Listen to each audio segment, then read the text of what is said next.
You win, you die. Yeah, but was that a napkin? Like, I'm trying to figure out what that was.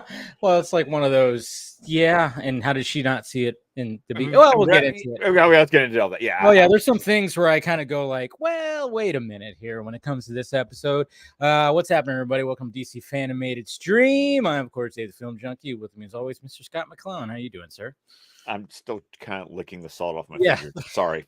So yeah, Scott's gonna be a little salty tonight. Apparently, you had to get a little yeah, but yeah, he was snacking on some sea salt and vinegar chips, and we were talking about our little there you go, right there. They're right here. Yeah. I was so we were having we were talking about how salty snacks at night, and then of course a combination of like sweet and salty, like your chocolate covered pretzels, dumping some M&Ms into some popcorn, just kind of doing all that. And now I want all the things. Yeah, I know. I'm like, damn it, I don't even know if I have anything.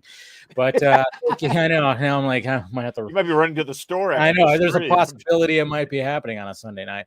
Anyways, guys, thank you for joining. We're going to be talking about Target, which is funny. We're not talking about the store Target. We're going to be talking about the episode that's called. We're not talking about the human Target. No, or a hard that would have been a really cool twist on this episode. It would have been. It would have been. But this was an episode that we were kind of like didn't remember it at all.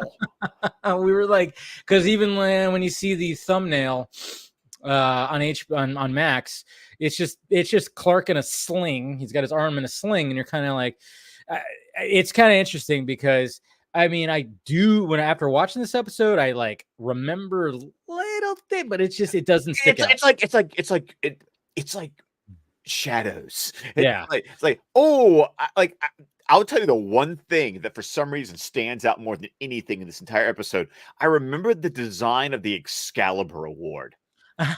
Okay, I don't know that trophy, that award. Oh yeah, I remember that design. I didn't remember the plot. I remembered nothing, but I was like, oh, but that award. I remember that design. Yeah, there's something about that stuck out, right? Something about that, yeah. You're already starting to pixelate, so go ahead and come back in. Yeah, I'm back and refresh that. Let's see. What's going on, King? We got Ryan right here.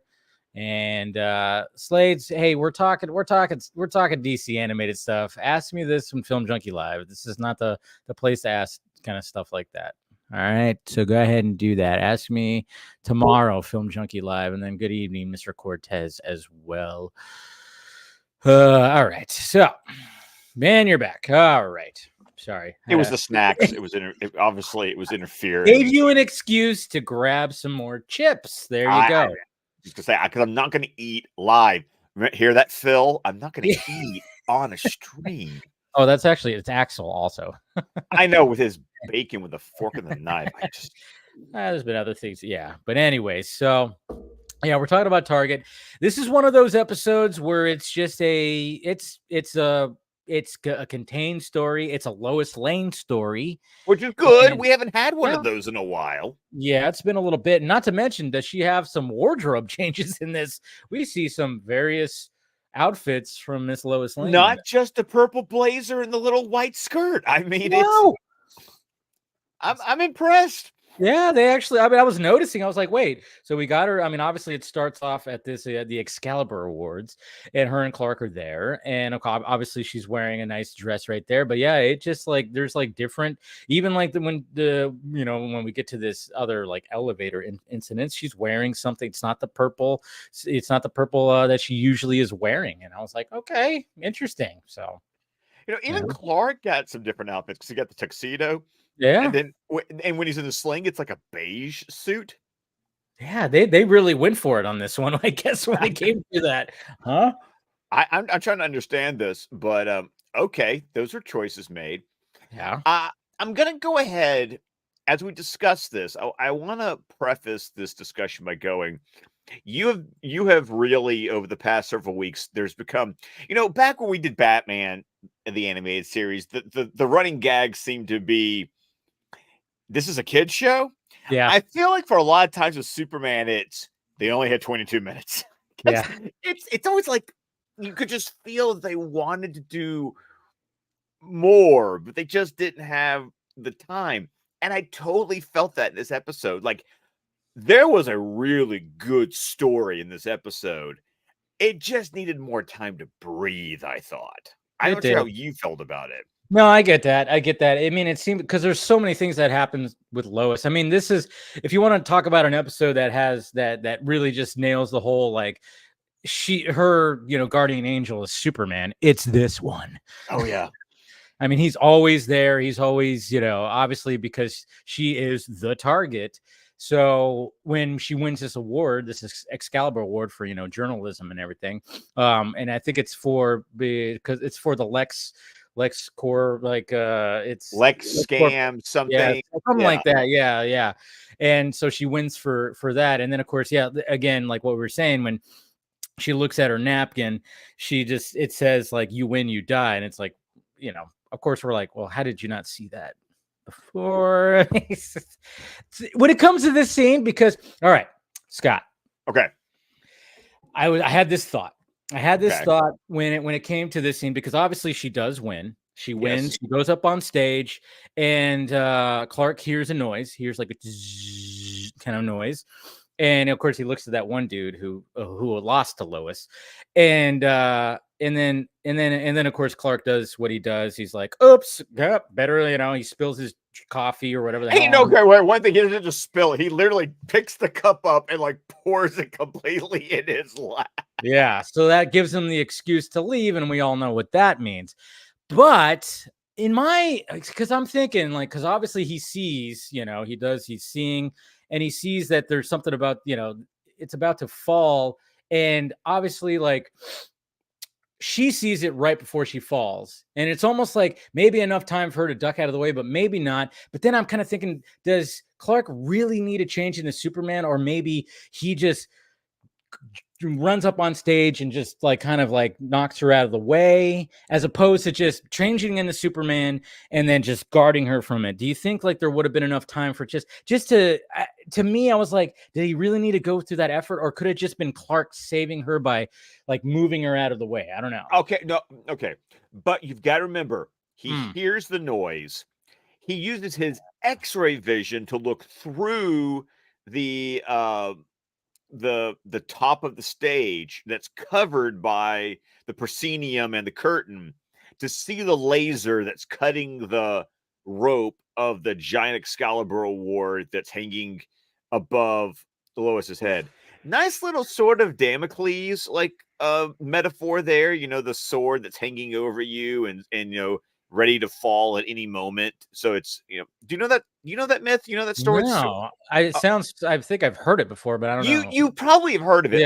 Yeah, like the story goes that the sword of Damocles is this sword that would hang over a king and that could drop and fall and kill the king at any time. So it was kind of like a reminder of, don't get too big for your britches, because you too can die at like any moment. So I felt like maybe there was a little bit of a metaphor going there, with the sword falling on Lois. Like, hey, Lois, you're hot shit and everything, but your time can come at some point. But so sorry, that was my tangent for just go for it. I love the visual. I love the visual representation there. But the only reason Clark knew the laser was cutting the rope was because his X-ray vision looked through the proscenium.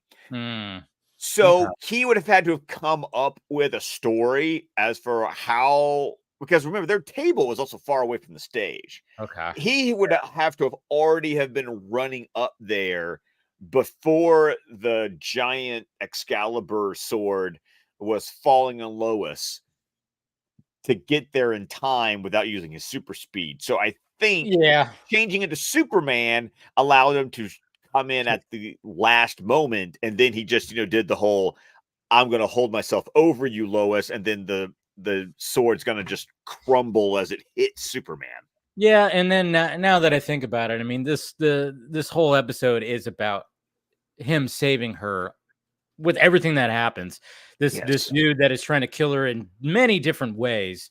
I mean, it's many different ways, and he's always there to save her. So I think they were just really trying to show like that, hey, and then of course how it ends, with a little bit of like, kind of thing. But yes, yeah, so I think they were really trying to stab. I don't know. To me, I was just kind of like, I mean, because it just seemed like before that last little like thread that was holding up that the steel threading, whatever the hell that was holding up that sword was about to break. She was already going, kind of thing. So it was like, oh, maybe he could have just. But you're right. I forgot how far away the table was, and that changes it right there because if they were closer, maybe. But nah, yeah. But I was like, oh yeah, just you already see it, jump out of the way. No, there's always a thing in movies and TV shows where it's like, well, it's like at the end of Prometheus, it's like, just turn 90 degrees, turn. This big thing's falling this way. Turn. Yeah, I always think about Cyborg and Zack Snyder's Justice League when he goes, "You might want to move." Yeah, which is great. It's such a great line because it's like you saw this heading to you. You could have just and he's like, you may want to move when you see a flaming tank heading towards you. Yes, exactly. Yeah, exactly. Oh, man. So, but after this happens, you get that Lieutenant Bowman, that dick of a cop, questioning Lois and just being a real ass about it. This was one of those things that I thought the 22-minute runtime hurt what they were trying to do, because I appreciated what Hilary J. Bader was doing in her screenplay, which was she was trying to basically set up a whodunit by giving you multiple suspects of, hey, this could be the person that's trying to kill Lois. Oh, this could be the person who's trying to kill Lois. Because the episode tries to suggest, the older reporter character. It tries to suggest Lieutenant Bowman. I wish he had been in the episode a little bit more to really sort of like put in that red herring. But it was like you were trying to do something, and I appreciated the attempt, but the runtime just didn't allow you to like fully explore, setting up these other sort of false suspects for who's going after Lois. Yeah, because they really want to show the action of things that are happening. So you want that in there, obviously, with the cartoon. Right. But yeah, if you were going to really kind of, and I love how Bowman was like, well, the first thing you should do is, create a list of people who want to kill you and make sure it's one page. I try to keep it to one page. Yeah, there you go. I said it wrong. But yes, it's because obviously it's Lois Lane. Yeah, there might be some people that might have it in for many varied reasons. Yes, exactly. But yes, they do establish that. And it's kind of like, because there is a scene where you go, why is Bowman? And then you don't see Bowman again. Kind of right. Really, okay. Thank you for bringing that up. I was which is part of the thumbnail that we actually part of the thumbnail. But we'll get to that point. But yeah, there's a part where Bowman does show up again, and you kind of just go, all right. And then he doesn't show up anymore. It's like, okay.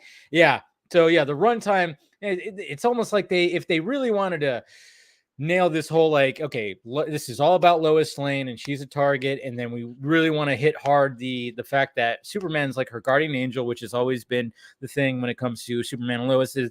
And yeah, but if they really wanted to go for that whodunit thing and really wanted to make it a mystery, I mean, it could have warranted a part 2, stretched it out a little bit.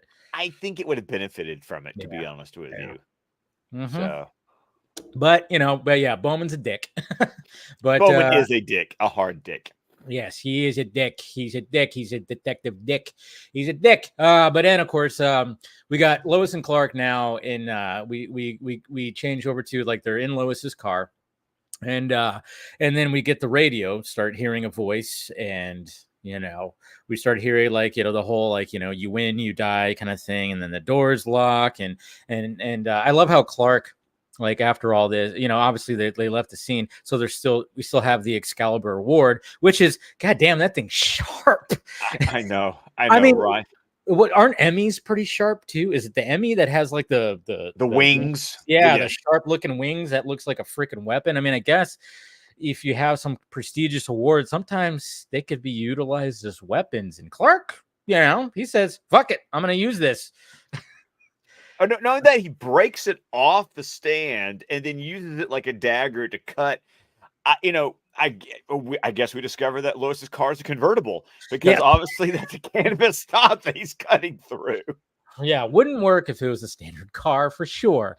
And then I always love this because, I mean, one of the things that I always love, and you see this through all iterations of Superman, it's like anytime that Clark is like in a situation where it's like, I need to turn into Superman. How do I do this? And it's more than just spilling coffee into your lap.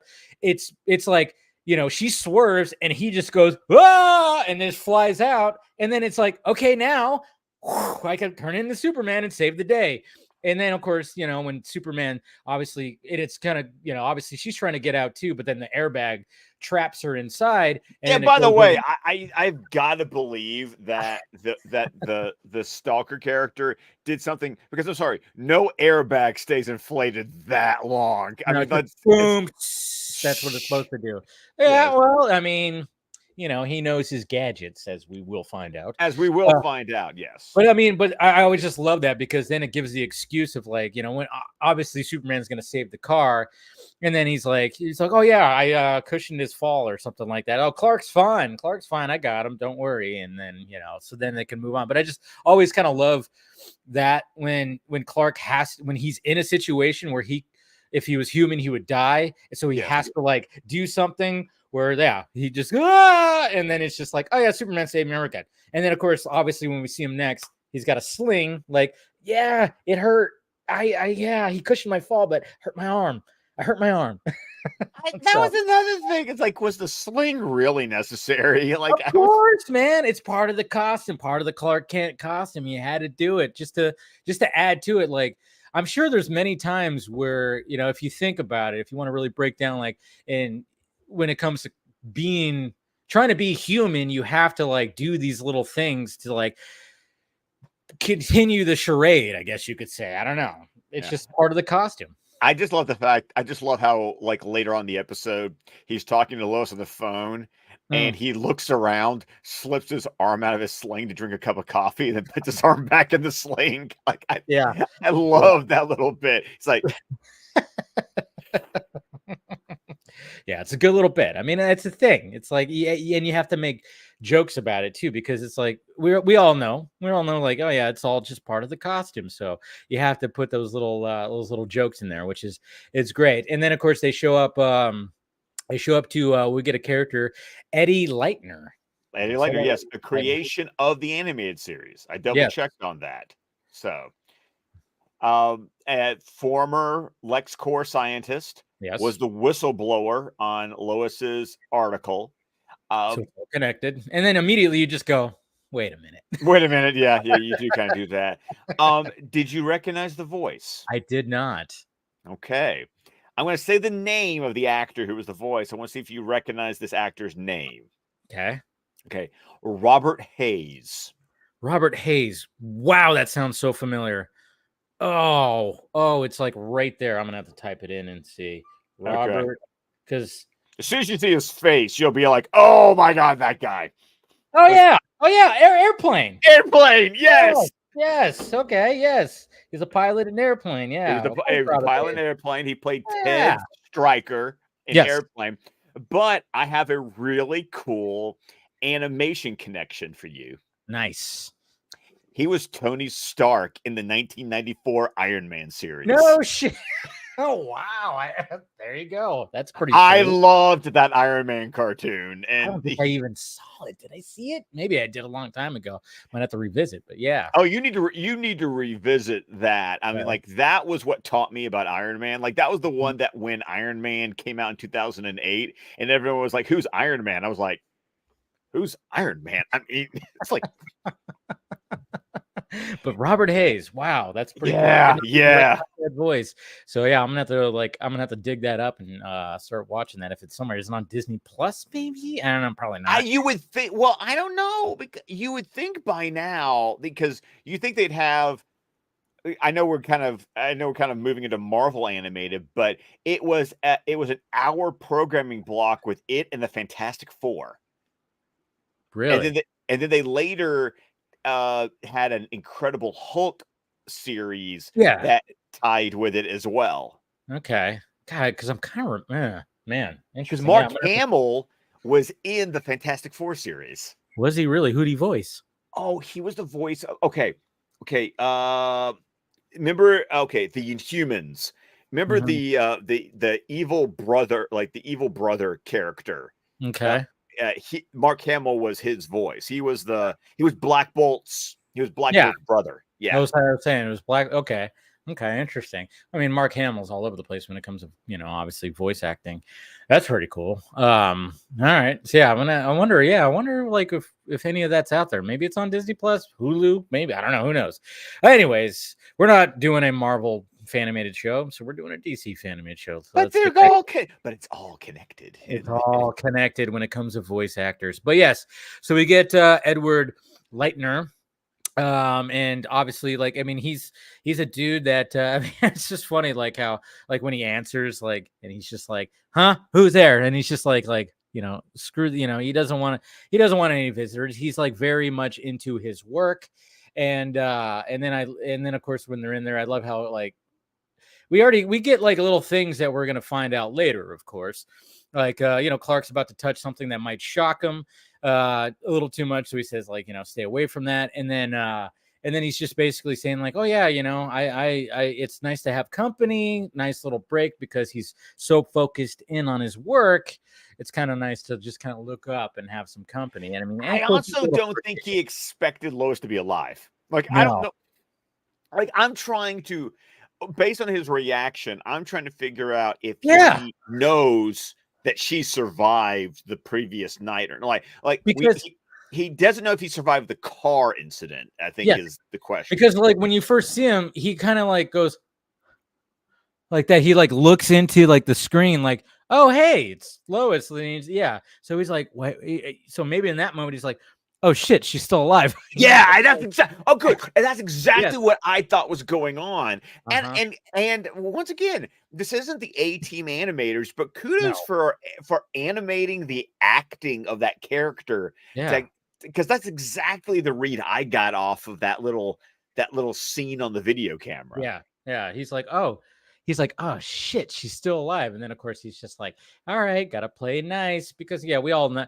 I mean, let's face it, that it's him. He's the guy that's doing it. He's got all the gadgets. It's one of those. It really is one of those little things in television that you just, if you've watched enough television, you just know, oh, we've just been introduced to a brand new character. Oh, they did it.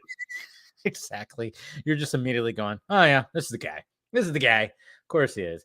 So, and then of course, he's looking at the device, and then he, like, the device that's from the car that Superman, of course, pulled out and find and show Lois. And there's there's the LC in there, which is yes, because Lex Luthor would definitely like brand the device he's using too. That's how much. That's how much he loves himself, that he would, like, yeah, anything that is made from this company, we got to put my initial, or at least the initials of the company on there. We got to do it. And there's an LC right in there. I'm like, all right, Lex, we get it. And then of course Lois shows up we're at Lex Corpman, just kind of like, hey, what the hell? What, are you trying to kill me? You got this device, blah blah blah. And of course Lex is like, why would I want to do that? I actually respect what you do, even though you throw some shade over this way. Yeah, and I think Lex is also saying, by the way, if I wanted to kill you, I wouldn't Yes. do it. I wouldn't do it this way. Like, that's the thing. And I think even Lois was like, you know what?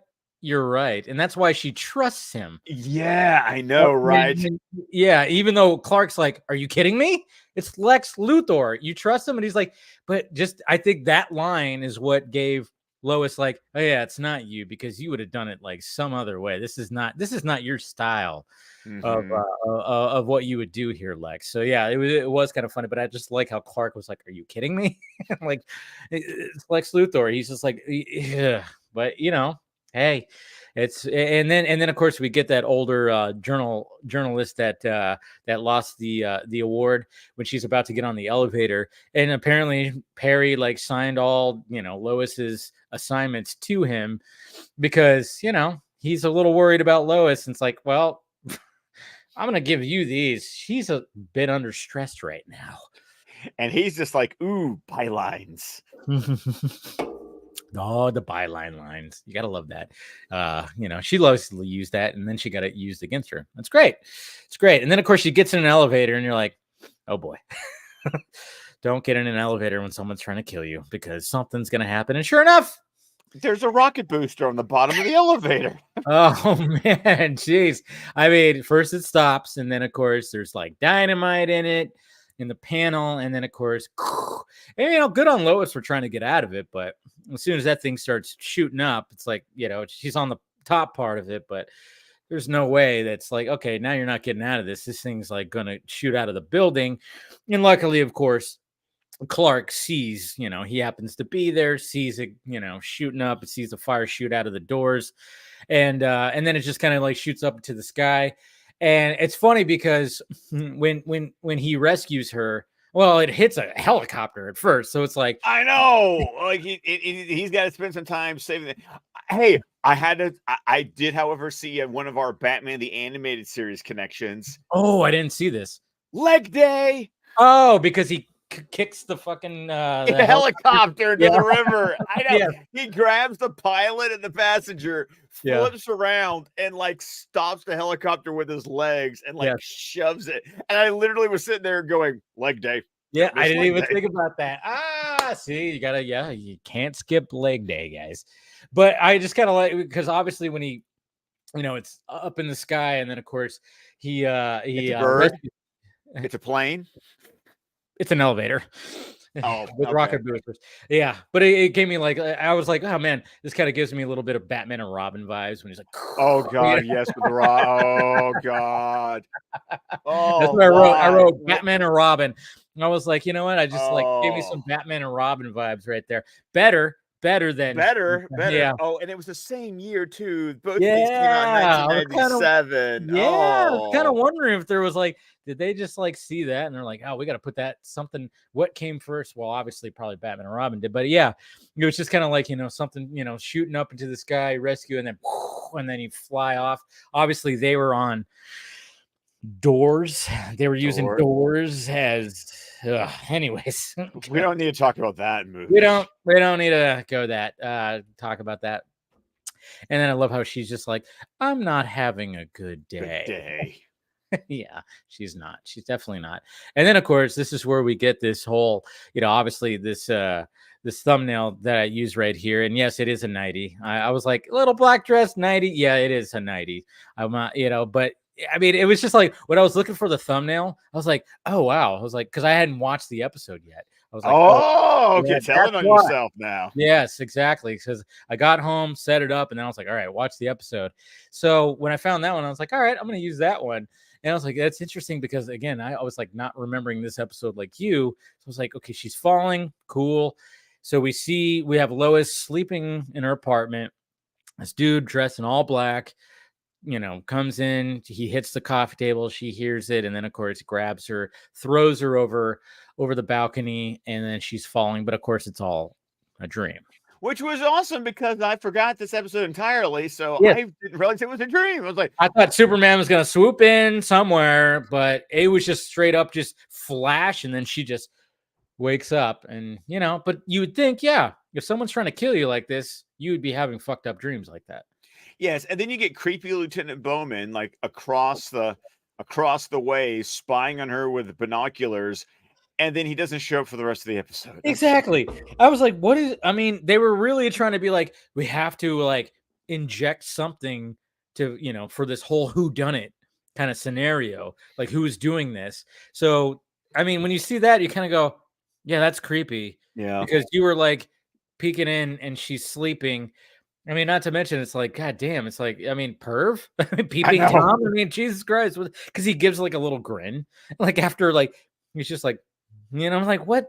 I mean, I guess he's just watching over her. Well, I think he's being a cop. She's being. I think the smile is, of course, the fact that she can't sleep, and he's just like, good. Yeah, because going back to when the first exchange. Lois reveals to Clark that one of the reasons why he's such a dick to her is the fact that she wrote an article in the Daily Planet about police corruption that made him not get a promotion that he wanted to get. So he's got a little like he's got a bone to pick with Lois. Oh, it definitely does. So, but it is weird that it's like, all right, and that's the last time we see him. It's so weird. He really needed to show up at least one more time. I thought he'd show up at the end at least, like you capture, like arresting Lightner or something. Yeah, exactly, helping all that. But whatever. I mean, again, they were trying to fit as much as they can in 22 minutes. And then, of course, we have Lois in, talking on the phone with Clark and saying that she can't eat, she can't sleep, she's losing her mind.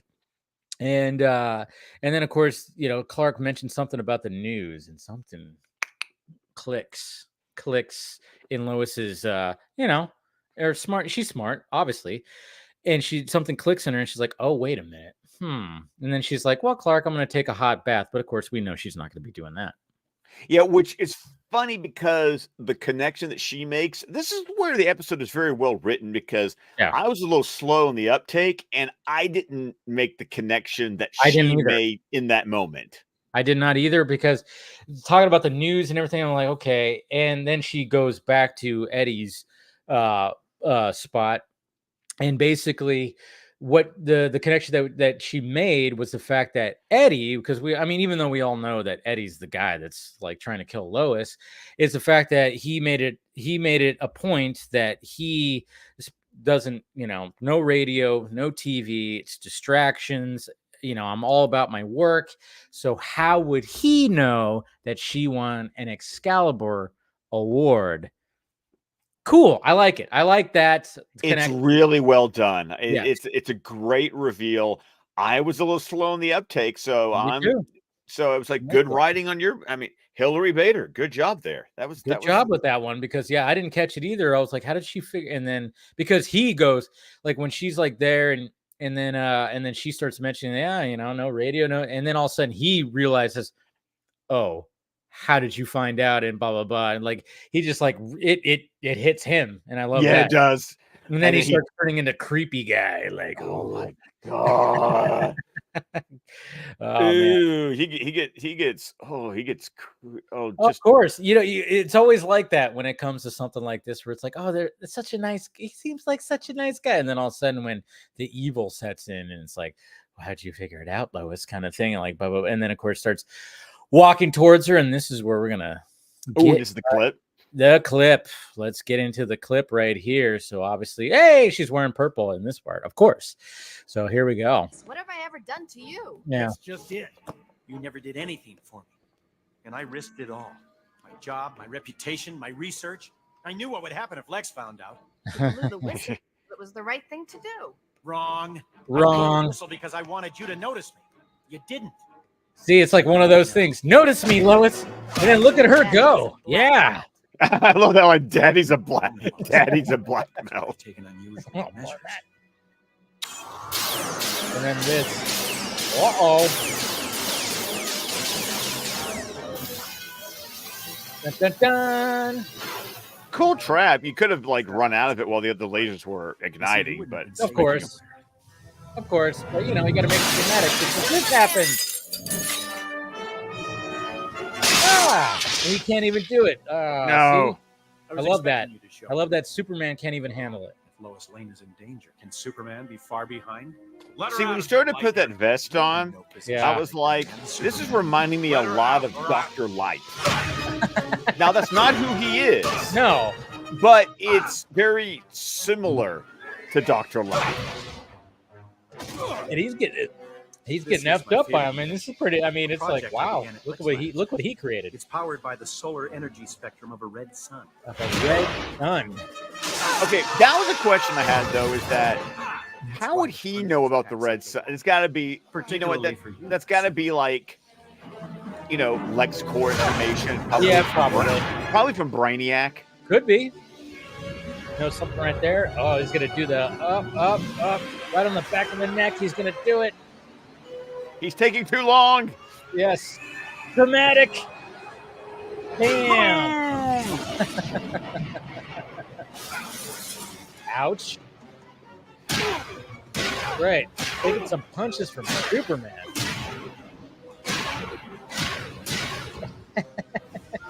like, ah! Now this part was cool. Yeah. Hold him up against the laser so it shorts it out. Yeah. Smart Superman. And then, of course, his clothing gets all shredded at the end. Anytime that happens. Press the blinking button. But he puts his fist in. I love that. Extra crispy. Oh, Zinger Lois. Zinger Lois. I mean, I guess we could let it play because obviously this is like the very end. But again, Bowman should have been right here, right? Yes, he should have been right here. Why? They should have. In the nick of time. And then we get this. You wouldn't be keeping an eye on me or anything. Well, some people need more watching than others. No shit. Oh, that was a really awkward touch of his cheek. I'm not gonna lie. That was someday. Oh, he even closed her door for her. Oh, chivalry. You gotta love it.